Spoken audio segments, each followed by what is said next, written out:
Welcome to Conversations Different, a podcast of the Santa Fe New Mexican, where we discuss the interesting issues and people of northern New Mexico. This week, the topic is sustainability, sustainable growth, housing, and with us is Johanna Gilligan, Chief External Affairs Officer with Homewise. That's the group that helps individuals achieve their goal of owning a home.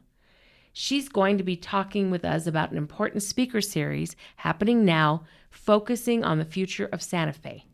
Johanna, welcome. Thank you. It's great to be here, Inez. Before we get started, why don't you talk a little bit about what Homewise does in our community? Because it wears a lot of hats. Sure thing. Homewise started in Santa Fe over 37 years ago with the intention to help families stay in Santa Fe. So we have developed a full service model that helps particularly low and moderate income residents become homeowners. And we do that by providing free financial education to help people become ready to buy a home, down payment assistance, real estate services. We have realtors who are on salary rather than commission that help our clients find a home they can afford and that they love. And then we can provide down payment assistance as a part of their loan. So for income qualifying residents, they can borrow money at 0% interest, the way I did from my parents when I was able to buy a home. And they pay that off when they sell the home, which creates an evergreen fund of capital for us to help more people. We also do development because for a long time in Santa Fe, there's been a dearth of starter homes and lower cost homes in the market. So we build homes, we build mixed income and mixed use communities.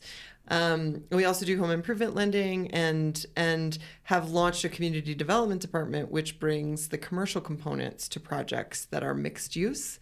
And so a part of our work in the community development and community engagement has been this educational series called the Livability Speaker Series. Okay, that is a lot. I remember when they were campaigning for the so-called mansion tax. They took us to, I think it's called Escondido, yes, or whatever. And that is an incredible development because it's got the big houses where you can still work in the back. Then it has the work-live spaces. And soon it's going to have that wonderful new restaurant. Yes. Yeah, we're so thrilled. Yes, that's our first mixed use project in Santa Fe. The project is called El Camino Crossing. Okay. And as you mentioned, it includes single family homes, but all of them have the option to have a casita in the back that you can use as a rental or a home office. Also condos and live work units, and our first commercial project, which is going to be an incredible restaurant called Escondido that will be opening this summer. Yep, I knew there was an Escondido in there. Yes, you got it. Yeah, I love that. I kept thinking, man, if I didn't have as much stuff, I could live in one. I love those little, and the way you open the door. The garage door? Yeah, that was the coolest thing. Yeah, it was nice. Now, by the time this airs, this is the second year you're doing the Livability Speaker Series. But by the time this airs, your first speaker, Jerusalem Demses of The Atlantic magazine, is going to have spoken. So why don't you share a little bit about what she was going to talk about? Because, I mean, land use policies does not sound sexy. Yes. But she makes it pretty fascinating. That's right. I know land use does sound so dry, and yet it dictates so much of how we experience the world and the places we live. So Jerusalem Demses is a staff writer for The Atlantic. She writes on housing and the economy, and she's become an incredibly important voice talking about the factors that have made cities unaffordable, particularly blue cities.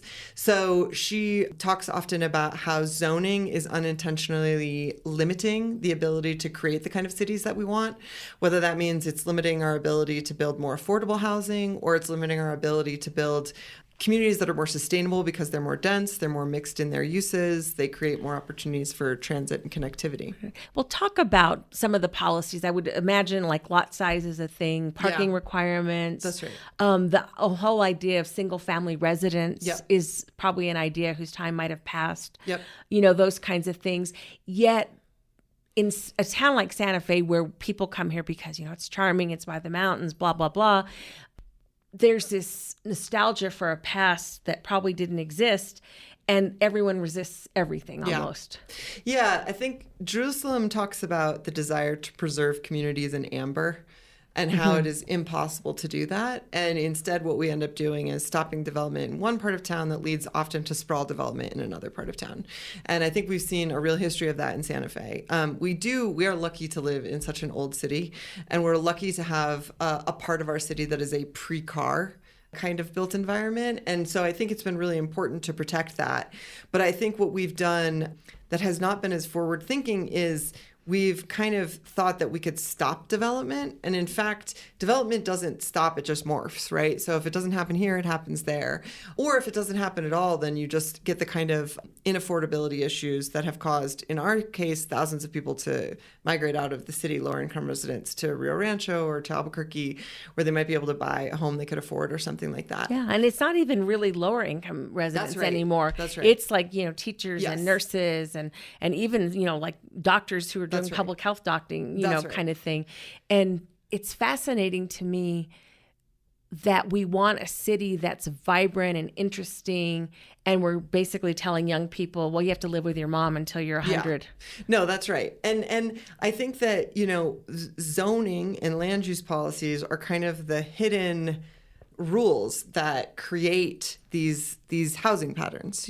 For example, referring to like the single family home, a vast majority of Santa Fe is zoned for single family, which means that as a developer, if we are to buy a piece of land that we want to build on, we can only build single family homes unless we go for a rezone process, which often ends up in a lot of people pushing back on that because they might not want, for example, 2-story condos or something like that next to them. And God forbid there be a park where children will play. South Meadows. The sounds of children can just be so taxing. It is. It's hard. We want our quiet lot. Oh goodness, that was so. South Meadows, for listeners who did not follow every housing development fight, was 80 homes. It's actually going to be 160. Oh wow! Yeah, but 80 of them are affordable. That's right. Like 50%. actually, that's 50%. Exactly right. That's right. So 160 home development that was going to be in basically a vacant lot that was very beloved by neighbors around it. That's right. And they didn't want the traffic, et cetera, and all the things that you get with. That's right. And I was just listening, Jerusalem Dempsis had a great interview with Ezra Klein on his podcast a week or so ago. And she said, one of the things she said that was really interesting there was that often you'll see a kind of contradictory nature in us, in people and voters, where at the state level, for example, they'll support affordable housing initiatives or they'll support a governor who has an affordable housing platform. But when it comes to engagement at the local level, be it like a development right next to you, people will often oppose it. Right. And so I think that those are the contradictions that we're trying to surface and say, if we want affordable housing, we need to say we're good with affordable housing anywhere. Yeah. We can't have a project by project based decision-making process because it ends up, just diminishing access everywhere. Right. And it limits kind of your opportunities because land is a finite resource. That's right. So if you have a big empty lot that you can put places to live for people. That's right. Then if you don't use it, then where will they go? That's right. And to your previous comment, Inez, about how we're creating a city that, first of all, people need to live with their parents forever. Secondly, younger people want vibrancy, they want livability. That often means a mix of uses. That means being able to walk somewhere. That means, a kind of a little bit more of an urban environment. And we don't have to have that everywhere, but I really do think we need to allow for that in the places where it makes sense, where you can hop on a bus and get downtown. Like we should be building in a denser land use pattern. So that's why we called it the Livability Speaker Series, because we really are thinking about this broad set of issues that fall under land use and how our decisions are either moving us closer to a livable Santa Fe or further away. Yeah, that makes a great point to take a break. We'll be back soon with Conversations Different.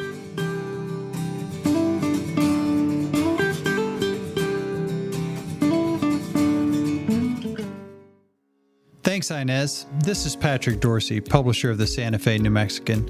We hope you're enjoying this episode of Conversations Different with Inez Russell Gomez. Great local content is only possible with a talented staff dedicated to bringing you the best local content possible. For that staff to do its work, we need your support by subscribing to the Santa Fe New Mexican. If you're already a subscriber, thank you. And if not, there's never been a better time to subscribe. In addition to our home-delivered newspaper that comes with full digital access, we also provide digital-only subscriptions for SantaFeNewMexican.com. We'll also be releasing more online-only audio and video programming moving forward. The Santa Fe New Mexican has been here for nearly 175 years, and we want to continue being your source for local news and information. Visit us at SantaFeNewMexican.com/subscribe or call us at 505-986-3010. Thank you. It's a new day in New Mexico, and the doors to boundless opportunity are open as tens of thousands of New Mexicans reach higher to pursue a dream, broaden their horizons, and retrain for a better job. With the New Mexico Lottery and Opportunity Scholarships, you could build yourself a better future anywhere in the state. You put in the hard work, we'll help with the costs. For eligibility details, visit reachhighernm.com.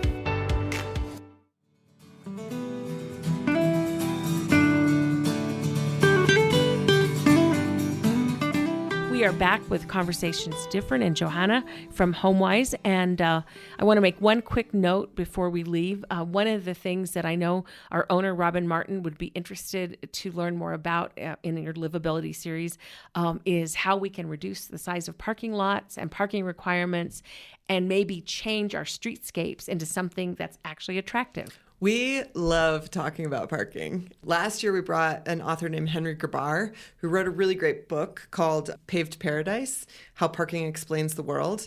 I really recommend anyone who hasn't read it yet. It's the most interesting, insightful, and funny take on parking.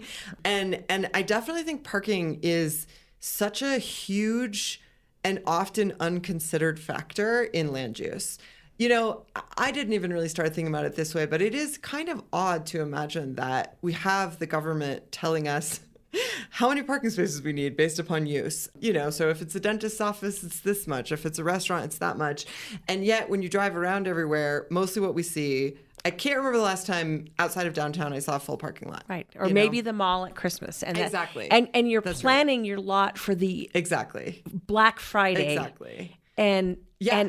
And now we're in climate change. We're getting hotter, so we have asphalt. That's right. I mean, they don't even require like painting the parking lots a light color, which they're doing now in California and changing the materials they're using. No, we're just going to heat up the world. Just more black surface area. Exactly. Yeah. So I think parking is definitely, it's such the upside is that parking is a great opportunity. Changing parking codes could make affordable housing much easier, for example. I mean, the construction costs on a not just a surface lot, but if you're doing a parking structure, it's minimum like $30,000 per parking space these days.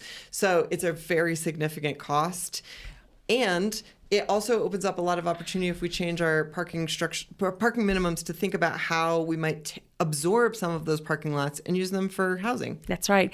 And if you aren't providing as many spaces for cars, perhaps people then will choose to ride their bicycles or take a bus. So you kind of change the whole dynamic. That's right.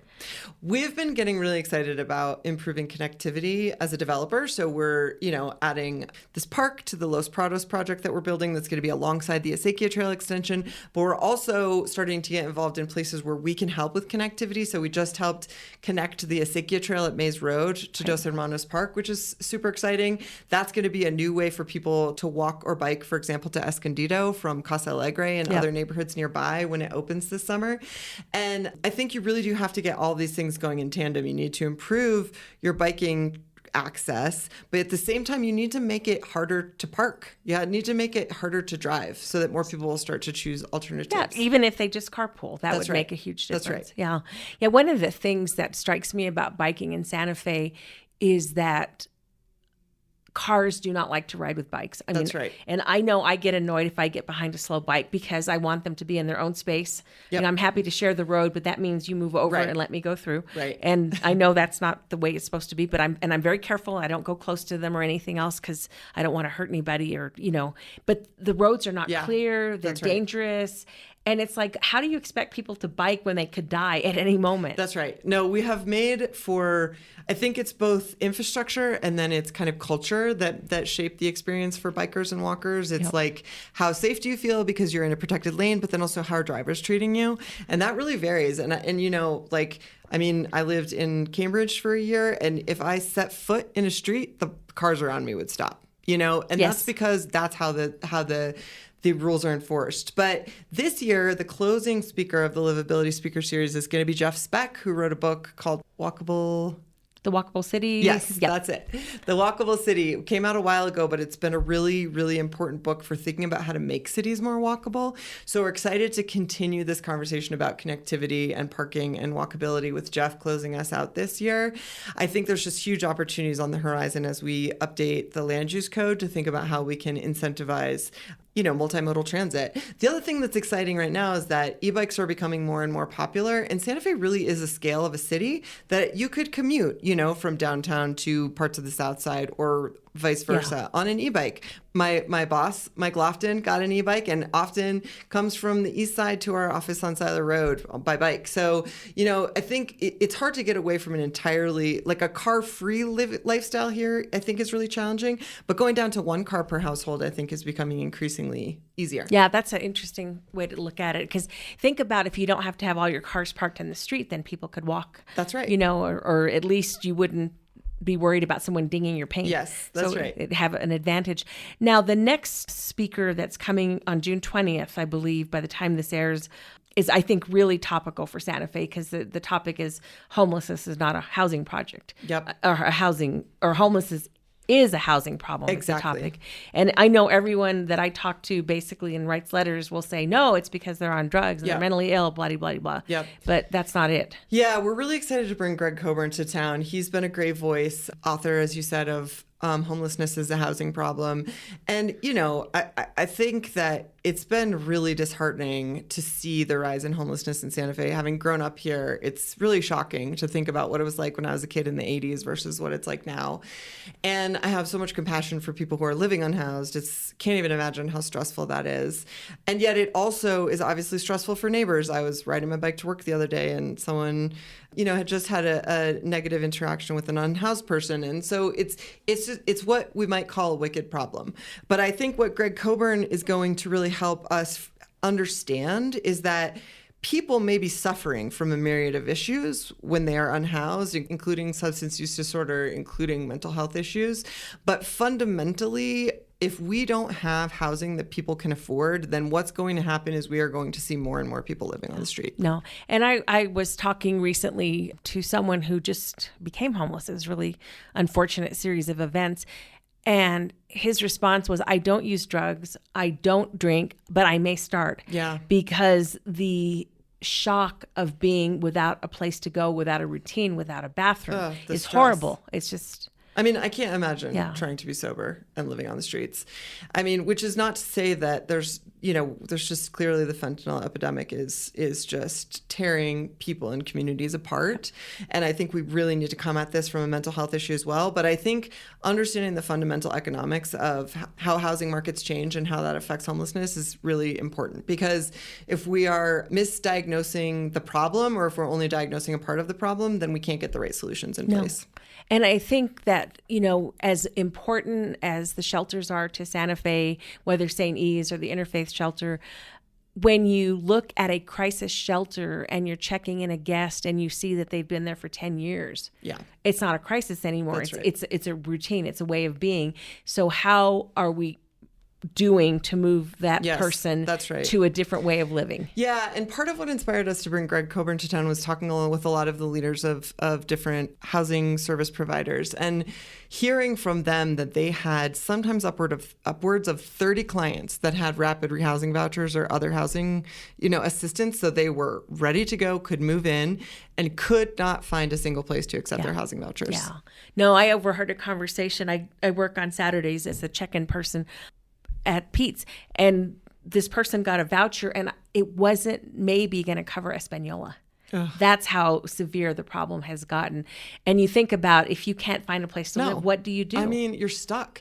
And as a person trying to help people who are living on the streets, like you see they get this golden ticket and still there's no way out. Like I can't imagine how hard it is to keep hoping that you can help people in that kind of a situation. No. And at the same time, if you just bought of $300,000 or $400,000, $500,000 house on Harrison Road, you have a right to park and go to sleep without facing drug needles or human waste. Yeah, I mean, that's right. It goes back and forth. It really is an issue that has a lot of victims, and I think is something that is going to increasingly require a lot of deep thought and community action and civic action to make sure that we're getting and fast action. That's or faster, maybe. Yeah. And on that, we'll take a quick break, and we'll be back in a moment with more Conversations Different.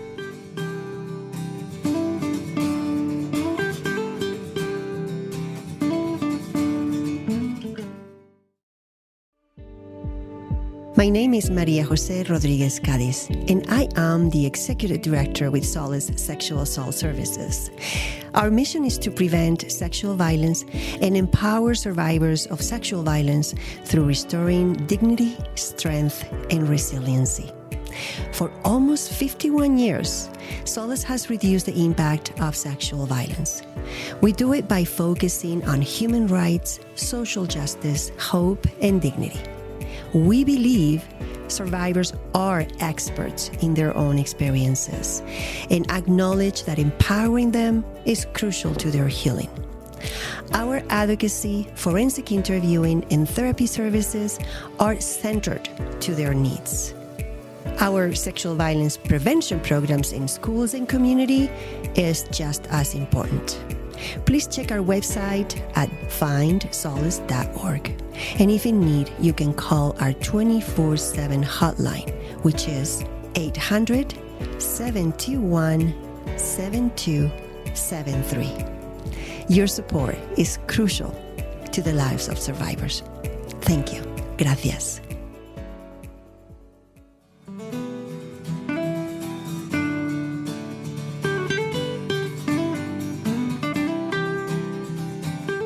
We are back with Conversations Different, talking to Johanna Gilligan. One of the things you said earlier made me think, so you grew up here in 1980s. What has changed for you? You know, Santa Fe I think Santa Fe is funny because it's both changes so much and so little. I get that feeling when I do the histories because everyone's complaining about parking on the plaza, the disrespect of outsiders, and the city not being able to meet its bills. It's like the more it changes, the more it stays the same. Exactly. You know, I think that there's been a lot of positive changes. These might be in some ways silly, but I think of like, there's so much cool stuff that's happened in like arts and culture and placemaking. Like, I love the activation of the rail yards and the plaza in the summer. Those music series are amazing. You know, I think there's been a real influx of younger people and people in the middle of their life that have moved here with COVID. And I think that's been great. I think that the housing affordability issues are really hitting kind of crisis levels. I mean, it's just terrible to see the kind of situations that people are living in. And that is both a change and it's not, you know, it's definitely, I feel like something that's been a challenge here as long as I've been alive, but it also does feel new in its severity. Well, what I remember is when I got here, because I came here in the 80s to work the first time at the New Mexican, and Rodeo Road was the end of the world. Yes. And there was an apartment there for $600. And I told my mother, you're crazy. I can't afford that. Yeah. You know, that was too much. So I found a little place off Canyon Road that was like $400. And it included utilities. And I thought, being from Las Vegas, that I was living on the poor side of town because it had a dirt road and was adobe. Of course. And everyone was like, how do you afford to live there? And I was like, what are you talking about? And that's when I found out that in Santa Fe, if you live on a dirt road, you're richer. So that was like a huge shock to me. But I only stayed a year and a half or so when I went to graduate school. And literally the rent in Washington, D.C. did not seem appreciably more expensive than Santa Fe because it was not cheap then. Yeah. But at the same time, when our family moved back in 2000 to permanently just be here and not be in Taos anymore, we were able to buy a house. Yep. And I wasn't working then. It was only on my husband's salary. Yep. And I just can't imagine what it's like now. No, I mean, honestly, we moved back 6 years ago. We bought our house 4 years ago. I don't know if we could afford our own house today. Yeah, you know, I couldn't. That's how fast it's all changed. And I do think that, you know, in a way that's kind of connected to the other thing you're talking about, which is the sprawling like development of the city. That definitely, I remember coming back in my 20s and 30s and just being like, this is crazy. I can't believe Santa Fe just keeps growing past I-25. And, you know, and so we really need to think about how we recreate in a modern sense what we love about the East Side, which is that it is dense. And it's walkable. And I it's walk to work walkable. from, I mean, that's such a dream. And I think that younger people, I've lived in a lot of cities, like I love walking places, you know? And so I think we have a lot of opportunity, especially as they're updating the land use code over the next several years, to think about density where it makes sense. And that's going to be another topic that we'll be talking about, which I'm really looking forward to. We're bringing a person named Julie Campoli, who is the author of Visualizing Density. She's going to engage in a conversation about density and design using images. And I think that that's going to be really helpful because we often talk about density in the abstract. And, you know, you say the word density, everyone has a different image in their mind, right? And there's a precise definition. Yeah. That's right. Yeah. That's right. So talking about different scales of density, what does R7 look like? What does R21 look like? And then thinking about like, when is it that we don't like density and when is it that we don't like design of density? Because I think a lot of people think of the east side of Santa Fe as the most iconic part of Santa Fe and as one of the densest parts of the city, you know? So I'm really looking forward to that conversation because I think it'll give us a chance to, one, have some commonality around these discussions that gets to more specificity, as you're saying, and two, to imagine together kind of like what could it look like for us to create pockets of density or what some people sometimes call polycentric cities, where you have like the east side is as a dense area and downtown and the rail yards and midtown potentially. I was going to say, I live in the midtown because we're just down from the high school. And you think about if midtown is shops and and houses, what that would do. And if they go back to the reimagining St. Mike's work that they did, you know, gosh, it's been a decade or more now. That was incredible because it had trees instead of parking lots and, you know, protected bike lanes, not just drawn bike lanes. It had a lot of really important work that was done. And that would make where I live much nicer. Yeah, we have a lot of opportunity to re-engineer. I mean, we have designed around the car now for at least 60 years, so we're going to have to back ourselves into some things. But there's a lot of opportunity. If we have roads that we don't, like St. Mike's, you don't need as many lanes as we have. So the remake is a great way of thinking about how we could make that a more pedestrian and bike-friendly area. Or like we were talking about earlier, how we could start to absorb some of the large parking lots and create more housing and mixed-use developments in those areas. You know, it's going to take a lot of vision and it's going to take changes to our rules because the reality is if today a developer wanted to develop the east side, they couldn't. It would be illegal. No. When I first got my job, somebody from, I think, the old Historic Santa Fe Association, very nice person, came to talk to me because the association was mad because they put an electric box on the plaza, which was, they did it illegally. They snuck it in and totally was wrong. And they hated it and they wanted it gone. And I said, well, how would you have electricity for Indian Market? And well, you know, they need to do it underground. They need to do this. They need to do that. And I said, that would cost $250,000 and that's just a waste of money. It's done.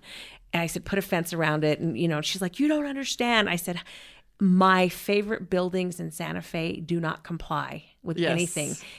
With your code, we don't have a cathedral. We don't have the big pink building. Yes. And what do we do? Yeah, exactly. And that's another conversation we're going to engage in August. We're going to talk about what we mean when we talk about cultural preservation and keeping Santa Fe Santa Fe. Yeah. We'll be with the author of Myth of Santa Fe and a panel alongside him, which I think will be a lot of fun because, you know, when we set about to create this sense of Santa Fe as the city different, you know, that was in its own way a kind of creation of a sense of place. Yeah. And I think we have the opportunity to do that again. Like, what do we care about? What makes this place feel like home to us? Yeah, I mean, would we go to the plaza and take off the faux stucco and reveal the actual buildings that are there? I've always thought that would be so awesome.